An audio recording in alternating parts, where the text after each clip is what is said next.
Bom, essa é a questão 30 aqui da UFSC. O que nós temos aqui? Duas espiras, uma retangular e uma circular, estão do lado de um fio percorrido por corrente. Tu vê que a UFSC já te deu a regra da mão direita pronta.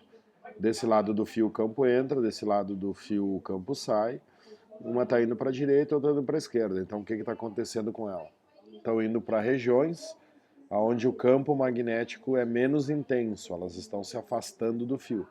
Então o fluxo na espira 2 e o fluxo na espira 1 estão diminuindo.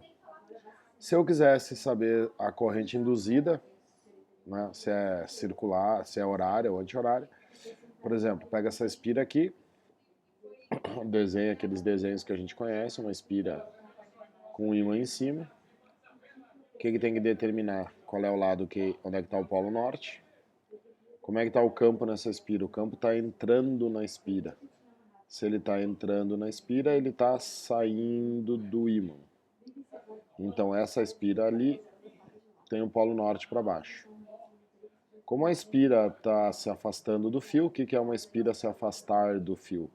É a intensidade do fluxo diminuir, então o ímã está subindo, o ímã está se afastando da espira, o fluxo está diminuindo.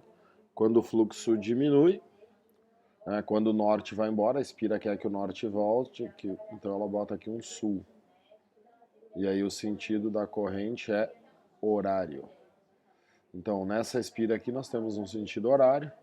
Nessa espira aqui o que vai acontecer? Não precisa nem fazer. Mas a gente já sabe que vai ser anti-horário, mas como isso aqui é um treinamento, vamos estudar, vamos treinar. Tem a espira, o ímã, o campo agora sai da espira. Se o campo sai da espira, o campo entra no ímã. Então o polo sul está para cima, né? E aí o que acontece agora? A espira também está se afastando, então o ímã também está subindo. Então o sul está se afastando da espira. O que a espira coloca aqui? No norte, porque quer que o sul volte. Colocando aqui o norte, nós temos que o campo é a corrente induzida na espira no sentido anti-horário. Beleza, agora vamos responder. Como o fluxo magnético varia através da área das espiras, uma corrente induzida se estabelece em ambas as espiras. Sim. Quanto maior a velocidade com que as espiras se afastam, maiores são as correntes. Sim. Por quê? A força eletromotriz envolvida na espira é menos a variação de fluxo sobre a variação de tempo. O que a gente sabe? Quanto maior for a força eletromotriz, né? Se o E for grande, a corrente na espira vai ser grande. Qual é a influência que tem a velocidade nesse processo? Cara, se a velocidade com que as espiras se afastam aumenta, a variação de tempo vai diminuir. Diminuindo o tempo, né, o tempo ficando menor, a força eletromotriz vai ficar maior, a corrente vai ficar maior. Então a 2 também está certa. A 4 diz, o sentido da corrente induzida na espira circular é horário, e na espira retangular é anti-horário. Beleza. 8. Como a corrente no fio permanece constante, não ocorre variação no fluxo através das espiras. Errado. Ocorre variação no fluxo porque as espiras se afastam do fio. Parte do trabalho realizado pelas forças F1 e F2 é transformado em calor por efeito Joule nas espiras. Sempre. Essa alternativa sempre está correta, tá? Por que parte do trabalho se transforma em calor? Porque as espiras têm resistência. Essas espiras são feitas de cobre, de ferro, de algum material condutor. Quando a corrente elétrica passa nessas espiras aqui, o que surge nas espiras? Calor, efeito Joule. 32. As espiras têm áreas diferentes, porém têm a mesma velocidade. Assim, o valor da corrente induzida é o mesmo nas duas espiras. Não. Como a área das espiras é diferente, a variação de fluxo vai ser diferente. Uma questão bem técnica. Relembrando aqui, o fluxo é campo vezes área vezes o cosseno, né, pessoal? Se a área é diferente, o fluxo vai ser diferente e aí a força eletromotriz vai ser diferente.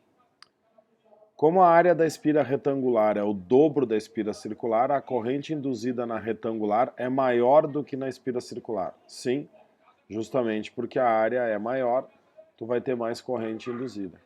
Então, erradas aqui somente a 8 e a 32. Beleza? 31. Bom, essa 31 também é treino de transformação naqueles desenhos da lei de Lenz, né? Olha só. Figura abaixo representa um fio retilíneo que é percorrido por corrente elétrica no sentido indicado, cuja intensidade I aumenta à medida que o tempo decorre.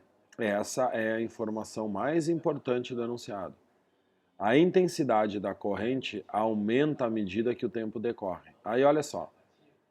Para que exista corrente induzida nessas duas espiras, é necessário que essas espiras se movimentem? Não, porque esta corrente está aumentando. O que essa corrente produz? Essa corrente produz campo.